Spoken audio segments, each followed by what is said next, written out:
Hi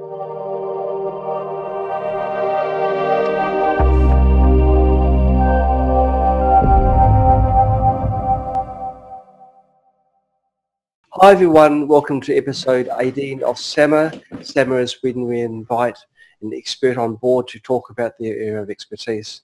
This week we're lucky to have Masaki Miyagawa back again with us to talk more about the energy body, crystals and energy tools.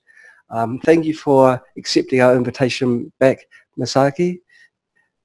Glad to be back. And tell me, what is body energy? Well, last time we were talking about how the energetics plays a big key. In fact, it's fundamental, and in my opinion, the energetics actually precedes the 3D body or the physical, you know? The only thing is with the energy, to many people, it's not as apparent, and some of these energies are literally invisible to our, to the visual spectrum. But everyone has had that experience where they had an intuition or a feeling, their gut feeling, right? Oh, I knew I shouldn't have done that. Oh, that guy was no good, but they second guess themselves. So you're reading energy all the time, It's more than just the micro expressions or whatever. There's information available to us at all times. So one of the things when you're talking about health and the energy body is that we have our physical body, and sometimes we have symptoms come up and so forth physically. But we also have an energy body. So to some people, this might seem kind of, very new agey. But what does Chinese medicine rely on but an understanding of the meridians and the energetic system, right? And I actually learned through the Hermetic or Western system. I studied about 10 years ago for one full year about clairvoyant technique, cleaning energy, balancing yourself and so forth. Interestingly enough, they talk about the chakra points, the energy points along the spine. And basically, what I've seen is that we're all working with the same framework, but depending if you're, coming from Ayurvedic, the Indian Vedic system, or Chinese medicine or so forth, they might have a little different terms or spin on it, but you're basically dealing with the same framework, right? So,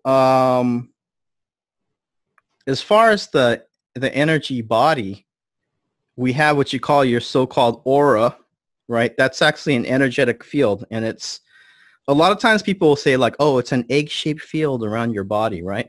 Actually, it's a toroidal shape. It's like a donut, but it is kind of like an egg shape, but it's actually a toroid. And the strongest point is it starts in the heart center.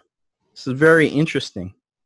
This might explain why the Egyptians, when they did their mummification, they just threw the brain away, but they put the heart in the Coptic jars. They saved that. So, not only is the heart like an electrical charge center, but it also has the scalar or kind of an orgone field in a toroid shape around your body like this, which is exactly the same as the magnetic field of the Earth, and it's the same as the universe, like the galactic spin and all this. It's all holographic, right? So everything is represented in every part, no matter where you want to look. Isn't it funny the Egyptians just throw away the brain? Oh, what's this great stuff? We don't need that. Right. Well, there's even been people that have been in severe accidents where they have very little brain left, but they still have the brainstem, and they're still walking around. So that tells you there's a lot more going on than just what's in the brain, right? Mm. For the energetic system of the body, a lot of times you're going to hear the chakra system. So for people that are into yoga and they've already into holistic field, this is probably nothing new not a new term or new information, but I'll kind of go through the basic chakra system very quickly, right? So the chakras, they're actually energy vortexes. There's 7 main points along the spine. We actually have chakra points, thousands of chakra points on every joint, but there's 7 main ones along the spine.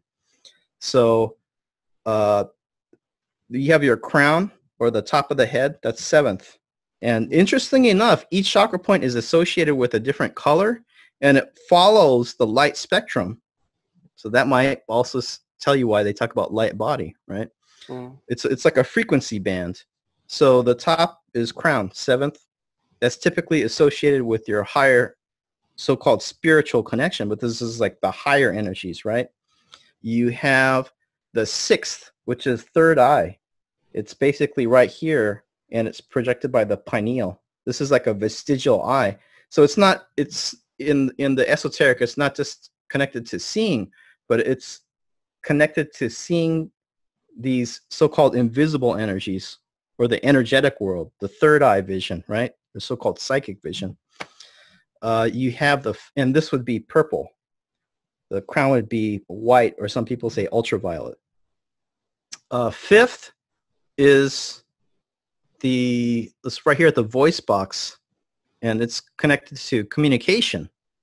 So and the color is blue. And interestingly, if you have a blockage, right? We talked about like the whole concept of Chinese medicine before. Wilhelm Reich also applied this to his orgone theory.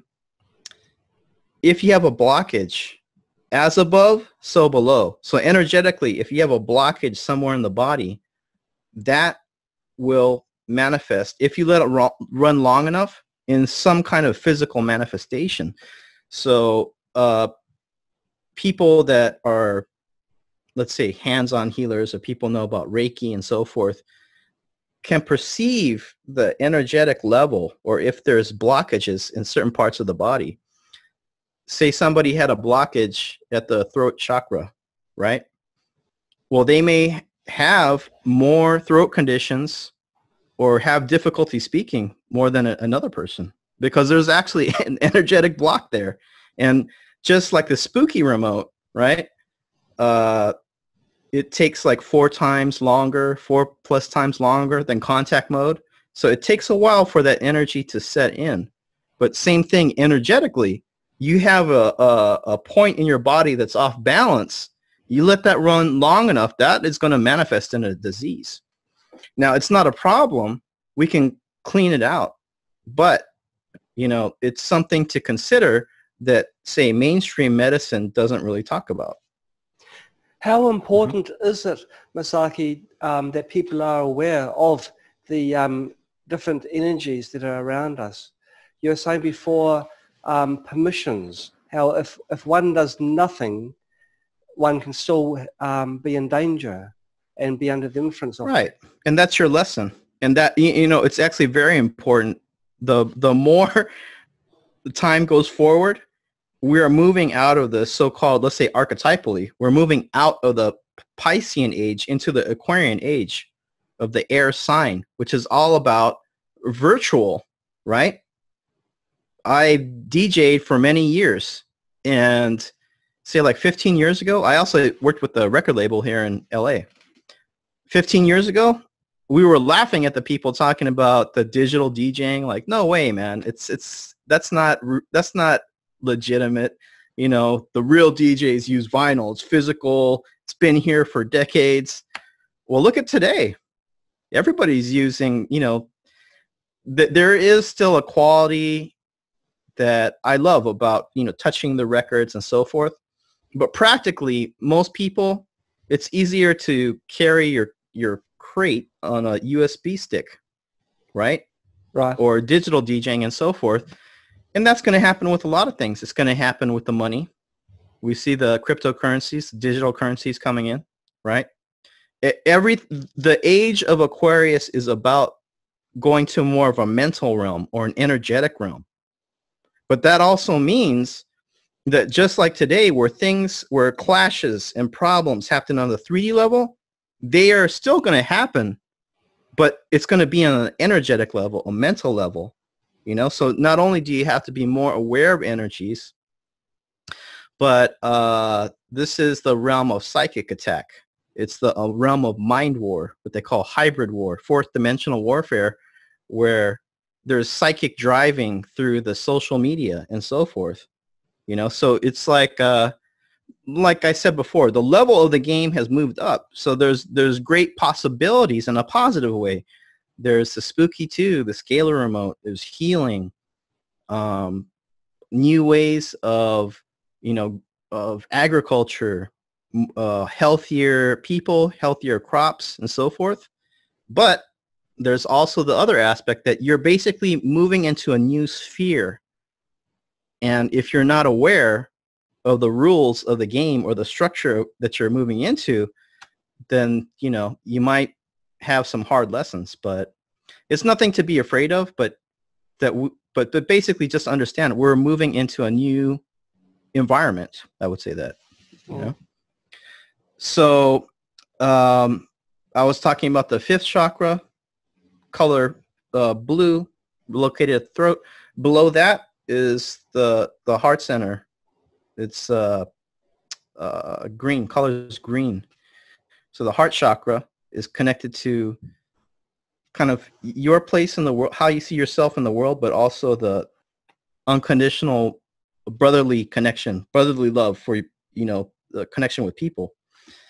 Then below, so right here is kind of the division. You're going from the heart center, then let's say, then it's the lower three chakras. This is where I see a lot of problems pop up. So below the heart, solar plexus, that's third chakra. Color is yellow, right? So here it's a literal nerve center. You know, in martial arts, they teach you, you know, if you punch somebody real hard, center of the chest, they'll probably be winded and have a lot of problems because this is the power center right here, right? You go below that for men, it would be right below the belly button, or for women, it would be the womb. Second chakra, color is orange. Okay, second chakra rules emotions, creativity, and sexuality. And this, also you see this a lot, like saying in the Qigong or Chinese system, they call dantian, or Japanese say hara, or tendan, or so dantian. We call it hara. I forget what it's like. It's like a reversal of the Chinese, how you say the second chakra in Japanese. It's tanden in Japanese. But basically, this is a key center.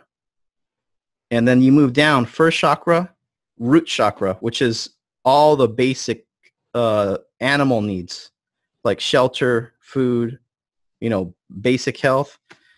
And you can see that it follows directly like a rainbow, like the light spectrum. But I want to mention these lower three chakras I see because, you know, we're very much 3D based, right? So I see a lot, you'll see a lot working with people with these lower three.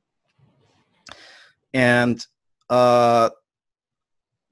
there's such a thing called energy vampirism, okay? Because we know about somebody could run up to you and take your wallet, right? But a lot of people are not conscious of the fact that energy can be drained off also. And we've all experienced this because there's just some people, and most times it's subconscious, that especially healers, because archetypally, like when I do the numbers, and I'm one of these people, boundaries, because people that are very giving, and there's certain kinds of people of a counseling nature that I will often have people come to me.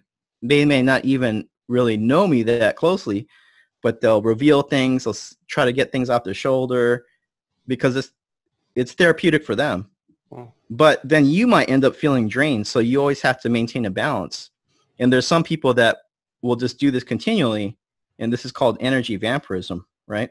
It's because one person is draining energy off another.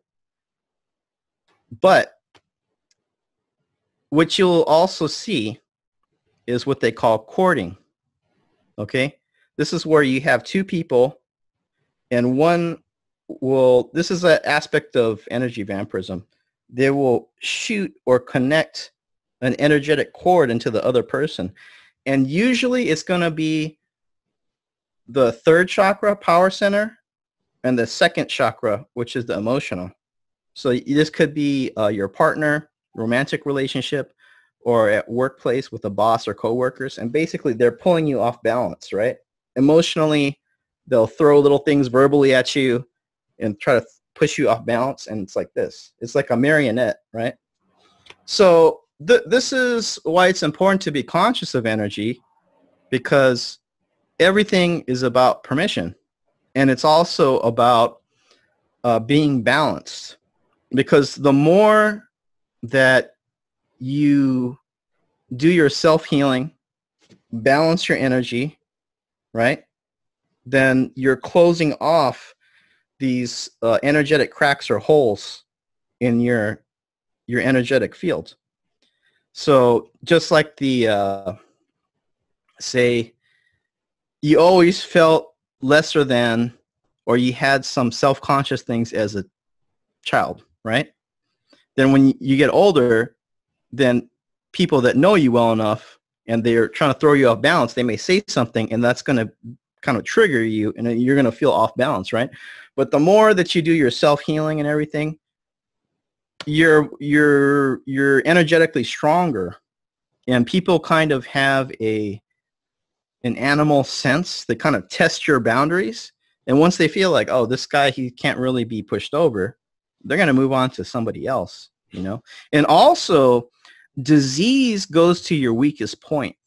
So I and many people had a lot of second chakra problems, and that's all emotional, right? So I had a lot of digestive problems, because where does that go? It goes from the tongue to the throat down to your stomach and your gut, and that's where all the emotions are stored, right?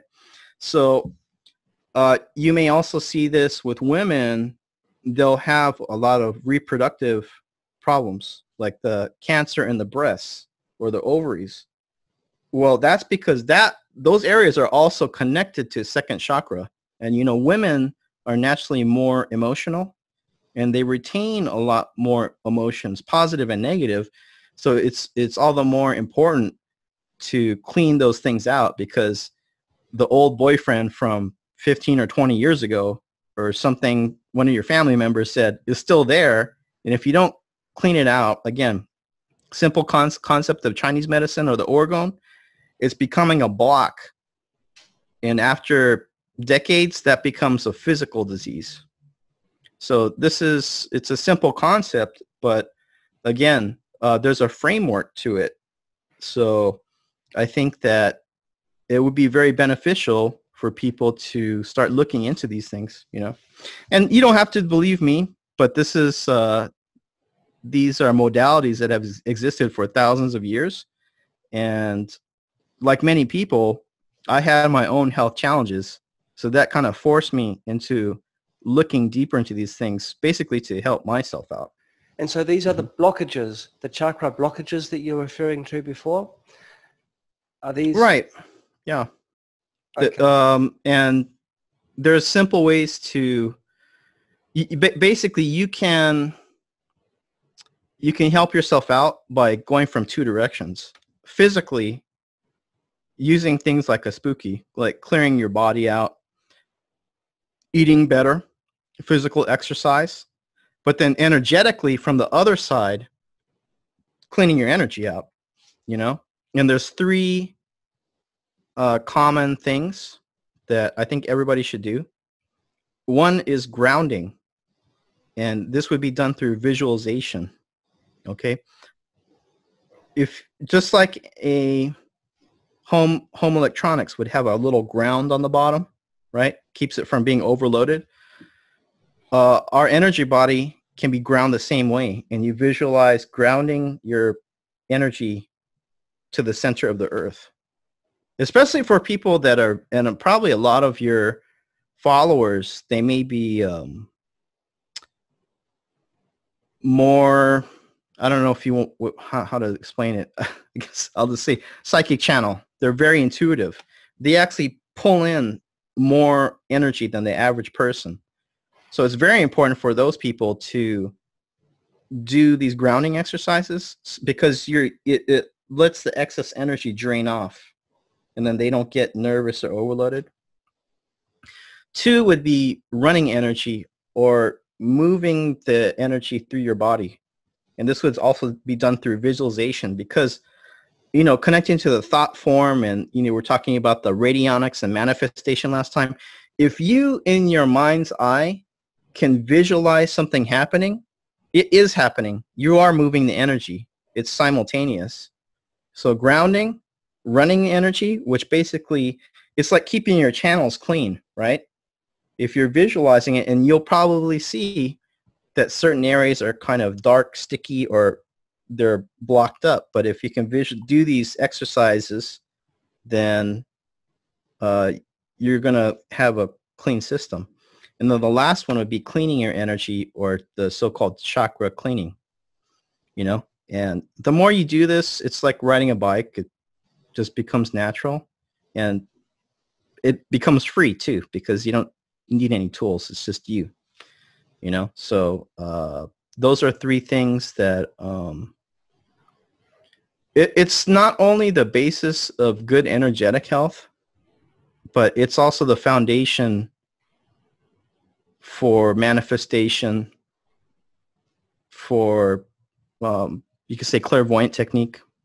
I had some classes before, but I'm mainly focusing on pyramids right now because just like time difference and things like that. If I only have a couple people, it's really difficult. But this can be learned in, I would say, a couple weeks. You can do it.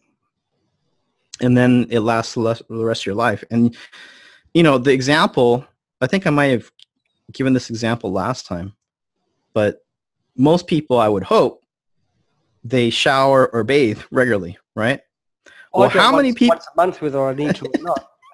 Well, that's still better than what the people are doing energetically, because how many people on this planet have ever cleaned their energy? Almost nobody. So these people are stinking to high heaven. Their energy is terrible, and but the thing is that they were never taught, And it's also self-empowerment. This is probably also why it's not emphasized in our culture, because once you start doing this, you become more of an alpha, and you start trusting yourself. And remember, I was saying the common thing I see, the creative human being, the negative side of the creativity and the being so emotional is they're too self-critical and they're too hard on themselves. But the more that you balance yourself out, you start riding more on your positive aspects, and that's very self-empowering, and you're literally taking your things in your own hands, right? So how can you cleanse yourself, Masaki, spiritually? How can you do that? Well, like I said, one is just the intention, but then when you combine intention with technique, that's powerful. So I would say, do these basic, there's different schools like Qigong. They do a very similar thing. But yeah, it's grounding, running energy, and then the chakra cleaning. Okay. If people see this and they want to contact me, I'll send them the first basic one, which is just the grounding. I think that's very important. That's another thing. A lot of these New Agers, they're so floaty and up in the sky. They're not grounded in the 3D. They're like, oh, it's love and light and, Archangel Michael. And they're like, hey, come back. You're floating away. That's another thing too. We move into the Aquarian Age. It's going to become very virtual and very mental, because the Aquarius is an air sign. So it's all up here, but we're still fully incarnated in 3D bodies. So if you're not grounded and rooted, then you're going to kind of like become disconnected from the earth, and then that can play into, playing these like Fallout games and online gaming 24/7 and virtual reality, when you're forgetting like, oh, we're here on planet Earth, So again, it's just balance, It's an interesting point you make there, Masaki. I was just thinking recently, when I come to work, I look at all these people walking around. They're not looking where they're going. They're not aware of their surroundings, whether it's crossing the road in a busy busy traffic or whatever, because they've got their phone in front of them and they're looking at the phone, and that is their virtual reality. Well, this is why it's important to, in any age it's important, but especially where we're going now, you can't believe just the surface level. Now, we know that with news and media, there's always something behind it, but you can just look at the Facebook and the social media and so forth, the psychic driving of the meme, right? Who controls the meme controls the world, right? A lot of people, they'll start saying things and they don't even realize that's not even your idea. You just saw that, and I can see it like day after day. It's a different story, but it has the same meaning behind it, So it's programming. And the basis of controlling people's thoughts is repetition, See, I grew up in LA. I'm born and grown in LA, right? Entertainment, Hollywood, and advertising agencies, it's a common thing that we grew up with here. I even worked at a place that we call the copy, which is like the text that goes on like commercial products. Like, people don't realize this is all manufactured. So when you pick up a box of cereal off the shelf and you look at it, everything that's written on there was actually decided on and put on there. And that includes movies and everything. So it's all kind of artificial in a way. It doesn't have to be bad, but a lot of people, they never even thought about that, It's not organic. It's made to sell you something or shift your mind in a certain way. So you can't really take the surface level. You have to look at the energetic level, or it's something, it's another tool in your toolbox that's very advantageous to have in the time we're moving into. And I think also it's something that once people start doing these things like grounding, cleaning their energy, using energy tools, looking at different situations, with the second sight and so forth, I don't even really think about it. I just do it all the time. And I think people that are thinking it's something new, or, oh, we're special, we're ascending to the next level, that means you're already putting it outside yourself. It's just another mode of operation. It's just the age we're moving into. And so somebody comes to you on the surface level, they didn't see anything obviously that was off, but you look at them and their energy is terrible. You're like, nah, I'm going with somebody else, That's just how it is. So can we talk a bit about crystals and the energy tools that you can use? How you can use crystals?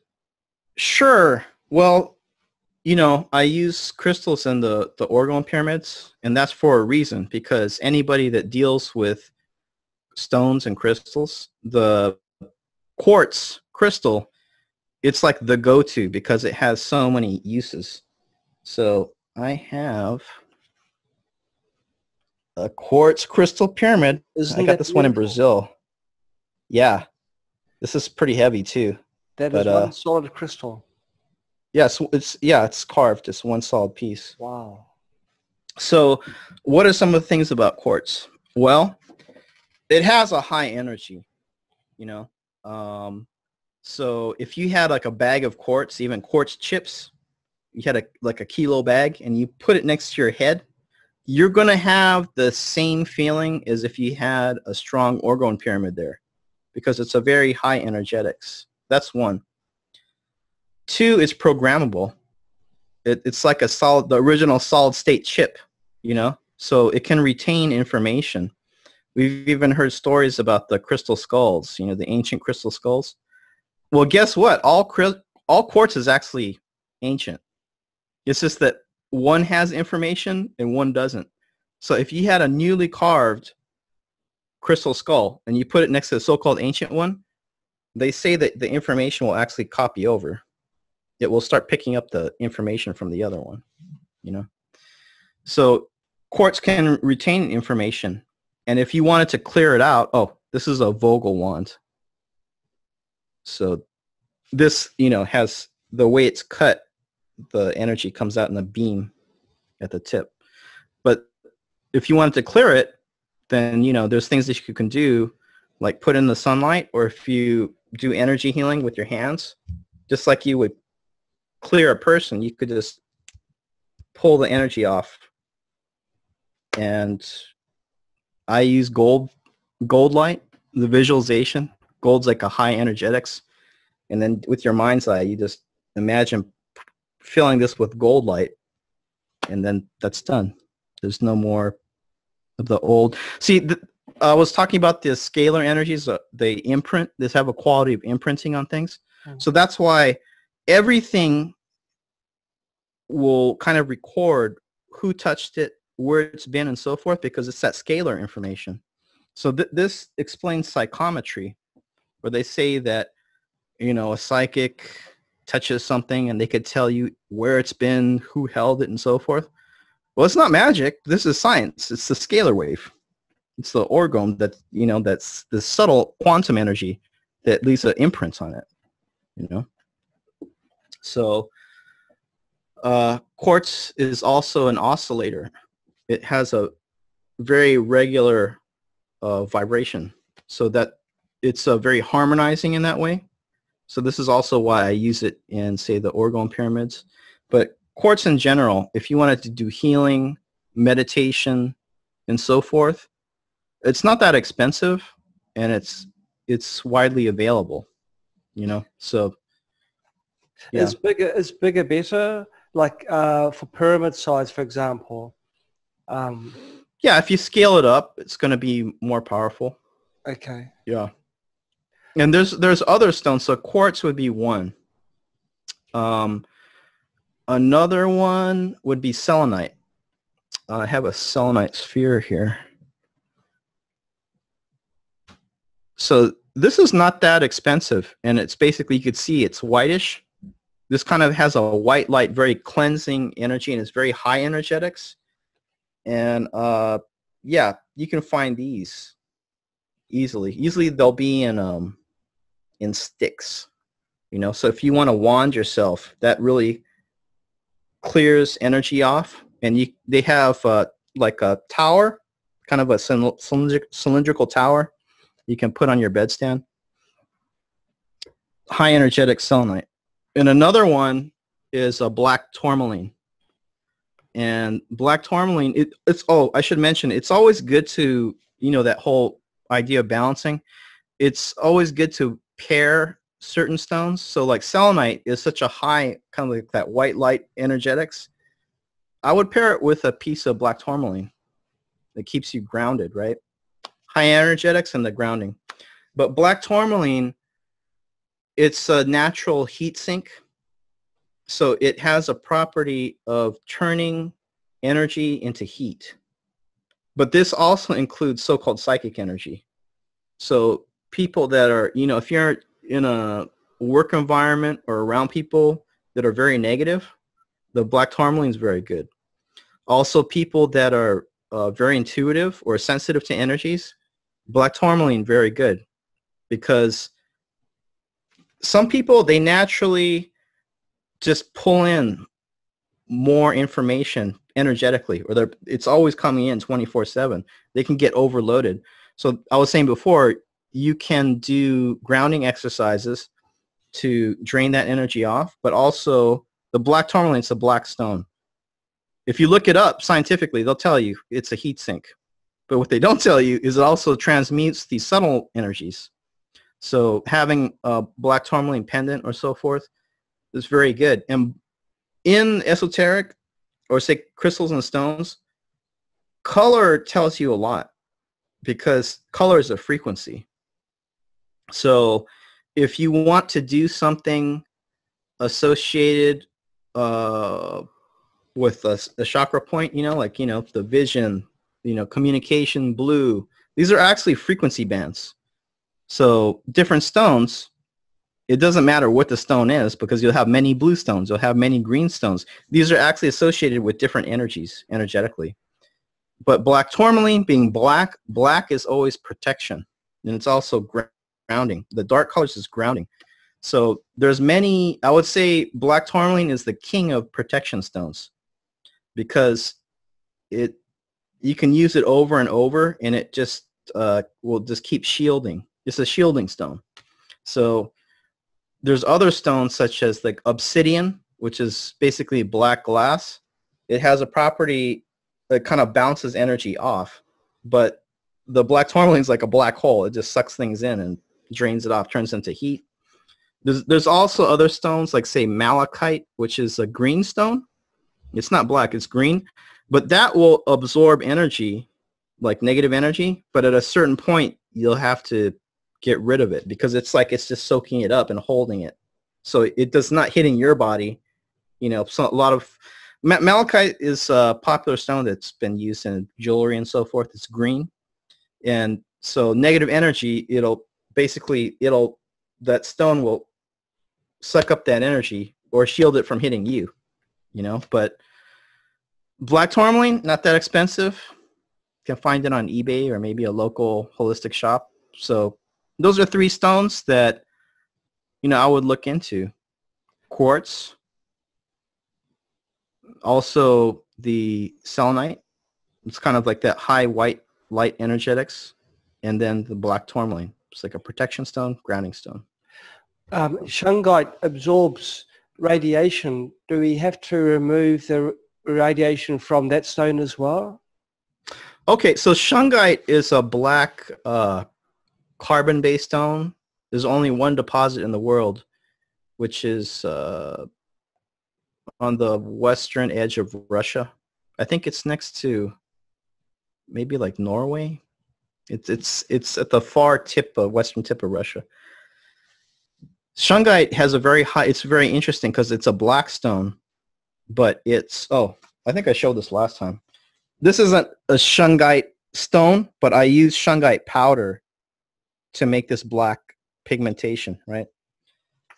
Shungite's interesting because it's the only black stone that I know of that is grounding, because black is always grounding, but it has a high energetics too. So it's like up and down at the same time. And it also is a natural EMF or electrosmog shield. So to my knowledge, you don't really have to clean the shungite. Okay. The only thing that I would do is, like, say, you can make shungite water. So every month or two, you can, well, I actually do this. You take the stones out, you clean them with baking soda, wash it off, and then you put it back in the decanter. Yeah. So, oh, also, I should mention, I was talking about this selenite. Selenite will clean other stones also, because the energetics are so high. You could place it next to other stones. Like, say you wanted to clean off this wand, this quartz wand. You could put the selenite next to it. And there's also, we could talk about stones all day, but there's another stone, kyanite, like a blue kyanite, that also will clean other stones. So, you know, there's so many stones out there, but those are just a couple that are widely available and you can benefit from easily. So, can we move on to foods now and the energetic factor in foods? How important is it to be wary of what one eats? Well, you know, I think a lot of the food that we're eating today, we're just eating food-like substances in the shape of food, but it's not really food, because when you're eating food, right, of course you're getting the nutrients from it, and a lot of the soil is depleted out there, so you're actually not getting that much. It's almost, you know, like a sponge. You're eating an empty sponge. There's no minerals or anything in there. But the other thing is the life component, right? And we talked about this before. I had done the plant experiment with the spooky radionics, and just from the extra scalar energy or the orgone energy imprinted on the seed, seeds one time for 45 minutes, the difference was like this after 4 weeks. They had the treated batch and the control, right? 4 times bigger, much more vital. What was the difference? It was just the energetics. So having organically grown vegetables and so forth, energetically, there is a difference. And, you know, it's interesting too. One of the things that I've taught in my classes is to look at your food energetically, because see, this is all, it's all interrelated. So if you can start cleaning your own energy, you become aware, is there a high energy potential or a low energy potential? Is there a blockage here or not? Then you can start looking at other people, because it's the same thing. It's taking it one step abstract, right? Oh, this guy's energy is very low and so forth. But you can look at anything. You can look at your food. And if you look at a plate of food, typically the meat will look very heavy and dark, you know? And I think, you know, meat will, because the animals are eating, it's a concentration, right? So they'll concentrate a lot of the pesticides and things more than just a vegetable, even if the vegetable has GMO or whatever, you know? So the energetics of the food is really what makes a difference. And, you know, we've come to the point today where I won't name the name of the company because I don't want to give them any promo, but some of the techies out here, who they're very intelligent people, you know, but sometimes they're a little too left brain. So it's that kind of reductionist thinking, right? They're taking this grayish powder that they mix into a shake, and it's kind of a meal replacement, and it's cheaper than buying regular food, right? So also this company proudly promotes the fact that they have GMO. They have billboards out here in LA. It says pro GMO, if you can believe that. For those silly, unscientific people that, you know, they don't want to take their GMOs in their gray powder shake. But they'll tell you, well, why don't I just eat this gray powder instead of a nice green salad or a red juicy apple? Because on the package it says it has all of the daily recommended, you know, minerals in it. It's the same, right? This gray powder and the nice green salad or the red juicy apple, it's the same, right? Obviously not, because what they're forgetting is the energy. You know, that's the reductionist thinking. And if you go extreme, you know, overly logical, you know, I can't see energy. The gray powder is the same as eating like a nice meal that your mom made. Well, that's on the road to the whole artificial intelligence and transhumanism realm. So, you know, it's very simple. It's just understanding the energy. Because if you're totally trapped in 3D, you're seeing a very limited slice of life, you know. Where can you go to get natural foods now? It's getting harder and harder to find stores that do stock food that has actually been grown on soil. Well, we have farmers markets out here, but then also there's always a way. Even if you were at the extreme where, you know, gee, I just can't find any at the supermarket.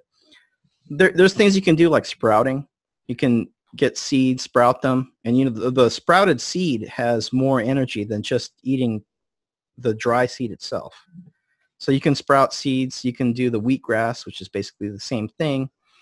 If you have a little property, I would suggest that you grow some small things like herbs, some things that you can add to supplement the food that you're getting from the supermarket, like grow some lettuce. If it's summertime, you can grow some tomatoes or whatever. But, you know, a lot of people, they don't have the space, but you can always do something. You can definitely do sprouting. That's easy to do. And then juicing, you'll get a lot of nutrients out of there, you know. Right. What is ormus? You've got. Can you tell us a bit about that? I'm not the super expert, but I have tried this, so that's why I mentioned I wanted to talk about it, right? So the ORMUS it's an acronym for orbitally rearranged monatomic elements. And they call this sometimes the white powder gold. But basically, they're elements typically in the platinum metal group. So they're kind of like mineral nutrients, but the difference is it has an energetic component. So it's kind of half in 3D and half energetic. And they say that, you know, the organic food, it actually has this. So you have to think, we know about the various nutrients and vitamins, but have you ever been told that there's energetic nutrients? It starts to make sense, right? So there's no like official source for ORMUS, but typically it can be taken as a dry powder. It almost looks like a whitish ceramic powder. Or it can be in kind of a milky liquid. And I've taken this before, and if you're dealing with the right stuff, it's subtle, but things get clearer. Like you have more of a clarity, and to me, the colors, the visual colors got brighter for a short time. But it's basically, you know, if you wanted to get your ORMUS or your white powder gold, the organic fruits and vegetables actually have this, you know, and they say that this ORMUS, has superconductive properties, which is that whole quantum aspect, right? It has superconductive properties, but at room temperature. So that's something that people, I think, should look into if you're interested in, you know, supplements and so forth. And one thing that I've done, it's not exactly ORMUS, but if you use rock dust, volcanic rock dust, there's different brands and so forth. I use azomite, but it has like 70 plus minerals in it. But volcanic rock is known to have these ORMUS minerals in it, or the white powder gold. So if you put rock dust in your soil when you're gardening, automatically you're going to see like a doubling of the size of the plants, and the fruits and vegetables are going to be a lot sweeter, and they're going to taste a lot. They'll be more tasty. So. Because I guess they have the micronutrients, which people haven't really come to terms with now. Well, you know, fermentation too. Fermentation is known to release a lot of these micronutrients and the ORMUS and so forth. So a lot of the traditional cultures, I mean, everybody knows kimchi, right? A lot of the in Japan too. Many people have lived for thousands of years on pickles and rice and tea. So pickles, fermentation. So a lot of the things in the traditional cultures, they were doing for a reason. You know, it kept you healthy. Right. Can we talk a bit about the holographic universe? You mentioned that as one of your topics you'd like to talk about, the hyperdimensional symbols. And so, oh, okay, right. Yeah. I was looking at my notes. I'm like, yeah, we're part of the holographic universe. Well, okay. So this is very interesting. Holographic universe. So the world doesn't really work, or it works a little bit differently than we were taught in school, because we were talking about the radionics before. And as an example, you know, I think you're going to have Adam on from Burkina, so he can really talk about this, but this is just some of the things that I've done, right? Okay. Number one, it starts from your mind, right? So if you think something continually, but the thing is that, see, everybody's doing this anyway, but most people are self-limiting themselves or thinking negative thought patterns. So you're doing it all the time anyway. The difference is if you become aware of it, then you can start using it to your advantage, right? So if you're thinking something continually, eventually it's going to manifest, because you're projecting that thought form or the scalar wave. The human beings actually are creators. So we produce scalar waves, right? We have this toroidal donut-shaped, you know, aura coming out of our heart center, right? So, and that also explains to you why all the traditions are like, well, you should be open-hearted. Because if you're cold-hearted, you end up looking like these troll-like Rockefeller beings or whatever. And you become more regimented and robotic-like, right? And obviously, none of these bankers are very creative. But then you go to the other side where you have a strong energetic field and an open heart. Well, that's the ultimate creator, right? But so the first is just thinking something. Next, you write an intention down on a piece of paper, right? So you moved up a level. You can also, the alphabetic letters are actually based on runes. And the runic script, which is actually the Vedic script, the runic script, which, you know, the Vikings, and a lot of people that they think Vedic Indian, actually pre-1000 AD, the Nordic peoples, or the people considered the European peoples, they were Vedic also. A lot of people don't know that. So the runes are hyperdimensional symbols. So alphabetic letters are based on runes. So that's where you get the sigil, right? The sigil is basically a so-called magical symbol, but it's a hyperdimensional symbol. So you take a phrase that you write and then you make a symbol out of it. So it's actually more powerful than just the written intention. And shouts to Adam from Berkana, because I learned that from him, really. And that's in the Spooky Radionics manual. So people, go look at those manuals, because there's a lot of great information in there.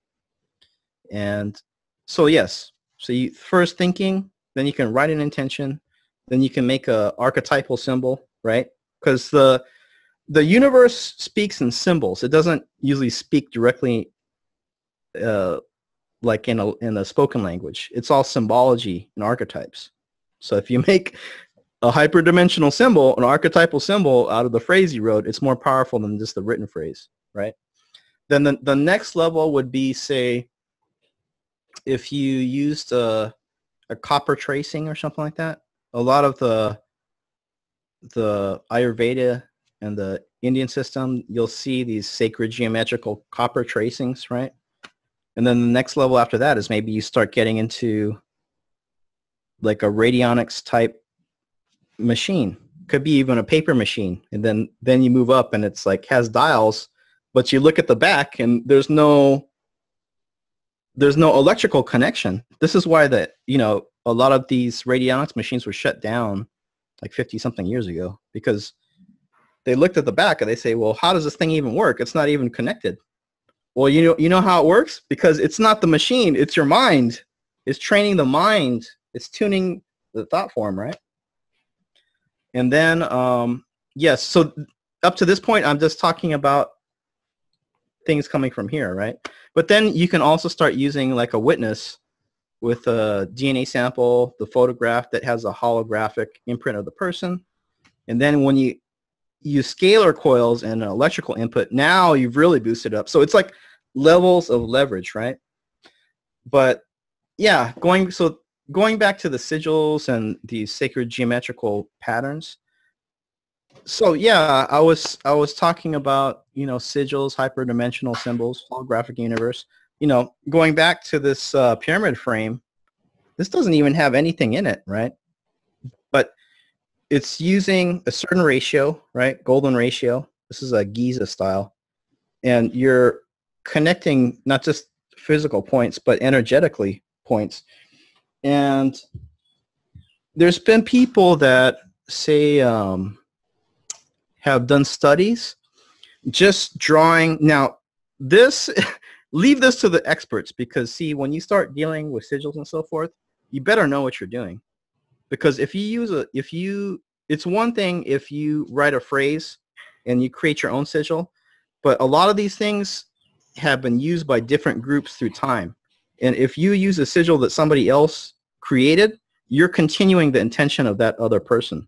So you should always, again, these are very powerful things. So, sometimes maybe just keep it simple and do your regular spooky stuff. But I'm talking about kind of the field, right? So yeah, there's been studies where people had some chronic conditions like hepatitis, and they drew with a marker pen a sigil, or I think they, in this particular case, it was a group involved in so-called biogeometry, but it's basically holographic universe and using sigils, right? They drew a symbol associated with a liver on a certain meridian point, and they were getting, you know, it was more than half. It was something like incredible, like 80 or 90% difference in these people that had a chronic hepatitis condition. You're talking about improvements. Yeah, I think it was maybe even, you know, significant improvements, but that's using a pen marker, right? Writing a holographic symbol on a certain energetic point, a meridian point. That's pretty. So you could see that these things are very powerful, but you know, you have to know what you're doing too, because that's knowing which symbol is connected to which organ and which point to put it on, you know. But I'm just giving you an example that this holographic universe is based on symbols, right? It's based on thought form. And so that's why the Buddha said, right thought, because the worst is if you do something bad physically to somebody, but you know, we're thinking things all day. So sometimes if you're thinking negative things, even about limiting yourself, it's a trend, it's an energy. So you have to be be mindful of your thought, have right thought, you know. Okay. One thing I'd like us to talk about is order and harmony versus entropy and chaos. Right. This is an interesting one. So with energy, there's only two directions. Higher orders of intelligence, and basically it becomes like a crystalline structure, or breakdown, decay, and entropy. Now, you know, this is, you know, if you're talking about like in a holistic system, you can't just have building, building, building. That's like the fat American that just keeps eating, right? The Asians, you know, New Year's, always clean house. So it's good to clear out. That's the breakdown, right? But in the world today, there's certain groups or mentalities that are just focusing on the entropic or the chaotic, right? So if you want to have a good holistic lifestyle, understand what it is to have order, structure, and a high energy potential, you know? So if you look at, say, anything that has a high energy, a lot of times it's going to involve that golden ratio, right? Even the human body, everything organic has this encoding of the phi or golden ratio, just like the seashell has a repeating spiral, the plant leaves, and the human hand. You've seen Da Vinci's Starman or your human face. It's actually the same encoding as, say, a Giza pyramid and so forth. It's that phi ratio, right? And that's beauty, okay?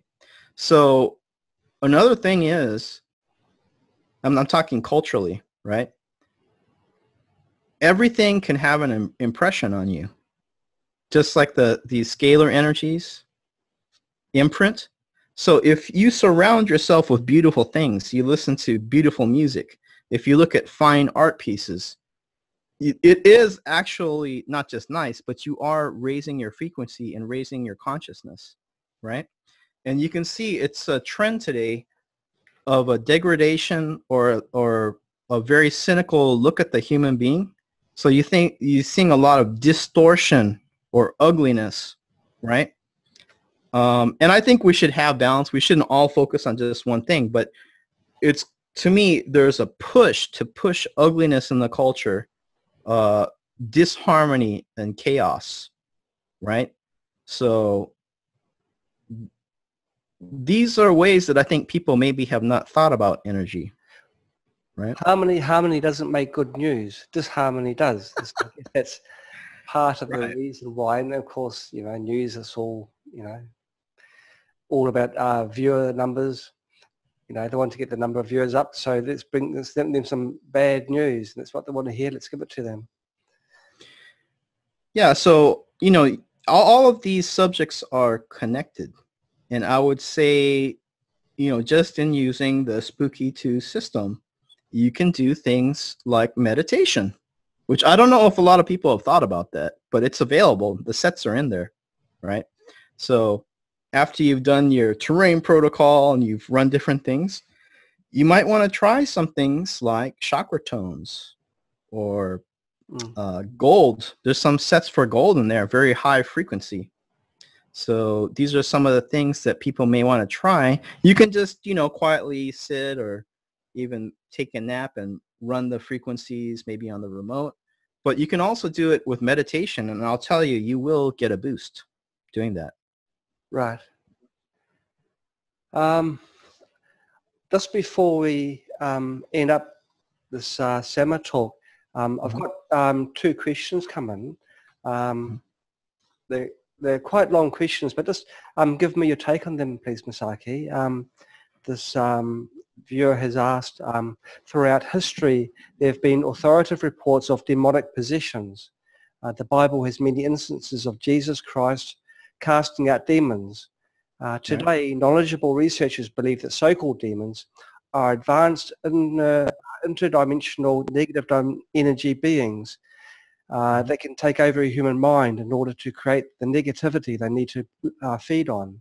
Yep. A hypnotherapist, Lauren Knight Jadzike, wife of theoretical mathematical physicist Arka Jadzike, calls these cases walk-ins and states that black magicians facilitate them.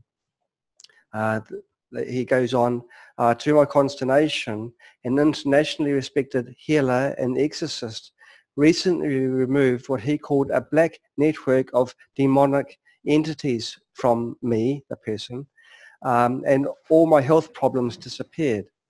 He says that in his experience, negative energies are always involved in illness.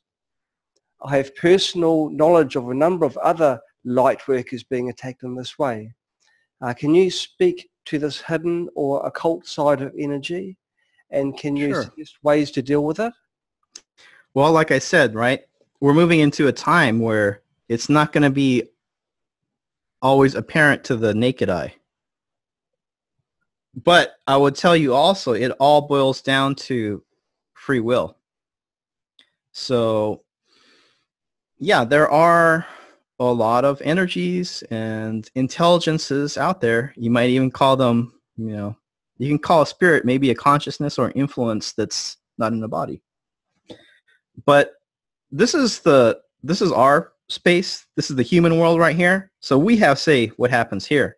It's only if you consciously or unconsciously open a door to letting those influences in, then you start having problems. So a common one is drugs and alcohol, because you did it by your own volition, right? And they even call alcohol spirits. So if you're if you're drinking to the point, you know, we've all heard, oh, you know, he's not himself. He's not himself. Yeah, that's because you drink to a certain point, you check out, but then the guy was acting crazy at the bar. Well, who was in that? Who was doing that? You know? Also, drugs, and I would even include the psychedelics. You're changing your frequency, but there's a law, right? It's like the vampire, that they can't do anything to you unless you invite them in, right? So if you change your frequency, and people say they're hallucinations, right, with the psychedelics, I would tell you, you are actually seeing things, but at a different energetic level, right? You are opening a portal door, and you went to a place, and some of these places, they're like a jungle, and it's a jungle far wider than any jungle on Earth. So by going there, you open the door so things can come back. They can come back into you. And, you know, a lot of people have had positive experiences with psychedelics and so forth, but I would tell you, be careful, because it's different for everybody. I would always err on the side of caution, but I'm saying this because it relates to free will. Now, there are also things like we talked about last time where it was just inborn, and you might have had some influences from your grandfather, or, you know, it wasn't even your stuff. But these kind of karmic things, you know, you can unwind also, but you just have to do some self-work to do it. And so would it be extra strong, sorry for interrupting, Masaki, would it be extra strong if it was your own mother because you'd have a natural bond there, a birth bond? Family is always, you know, I think everybody, we have stuff with our family because that's your closest personal sphere, and is your first contact with the world. So there's always karmic stuff. But the thing is that anger and these kinds of things, they come from when you don't really understand what's going on. If you do enough digging and enough self-work, because this is what they call working on your shadow self, right? It's not fun, but guess what? It's like, you know, just like a spooky detox, you can feel pretty bad or pretty crappy for a little time when you're detoxing. It's like all those things are coming out. It's the same on the energetic level. So that's why a lot of people, they don't want to face it because it's not comfortable. And any kind of traumas and things like that, especially early on in life, they can create cracks in your energetic fields or deep, blockages, right? And when they come out and you unblock it, a lot of times you'll re-experience a lot of these emotions that were stuck in there. But the thing is you're letting them out. So it's a kind of a purging, right? So it can be done, but I think a lot of people have never even heard of these kinds of things. And then also, you know, the question was about, you know, demonic influences, so forth. Sometimes it's not even the so-called demonic or whatever. They're thought forms. See? Because people create these thought forms, and everything has a will to survive. So sometimes you have these, especially very intelligent people, sometimes will have these OCD thought loops. That thought form is growing and growing and growing, and you're feeding it, you know? So you can wean it off. And I went to Brazil for like 10 years back and forth. Brazil, very, you could call spiritual country. So other people may call it voodoo. There's a lot of stuff going on down there. Some of these religions, I will put it to you this way, relating to the thought form, right? If that spirit did not exist originally, the people can create it to exist because the human being is that powerful. If you have some, you know, the Santeria, or in Brazil it's called a candomblé or umbanda. If you have a saint or something, maybe it didn't originally exist, but if you have enough people doing the rituals, you will create it to exist. So that's how powerful the mind is. This person has a second question. The question reads as follows.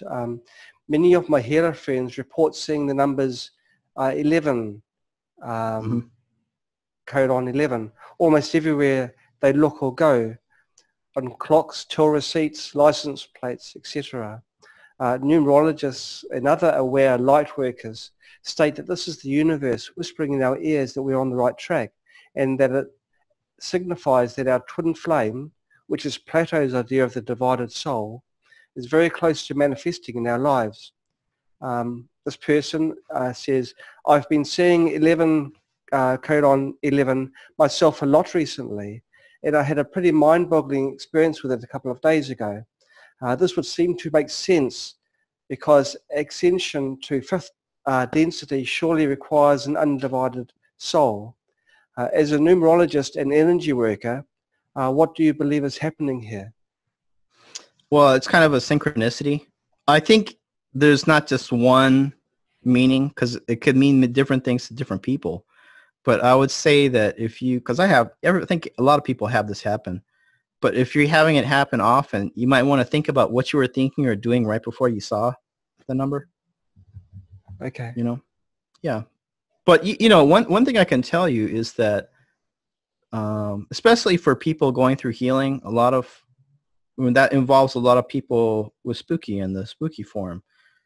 Sometimes you feel really blocked, right? Because health problems and diseases is not something fun to deal with, but it's a teacher also. And once you start, all you need is movement. I would say that all you need is movement, as long as you see the light at the end of the tunnel, or you have a direction.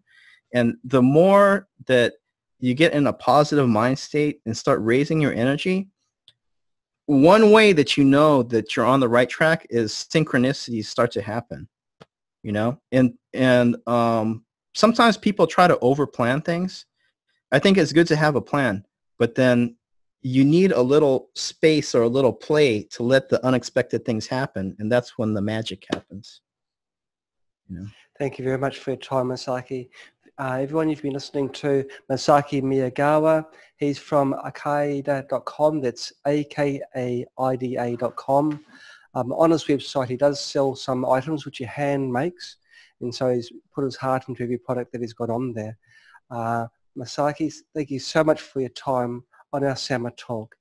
And viewers, thank you for watching. Goodbye. Thank you.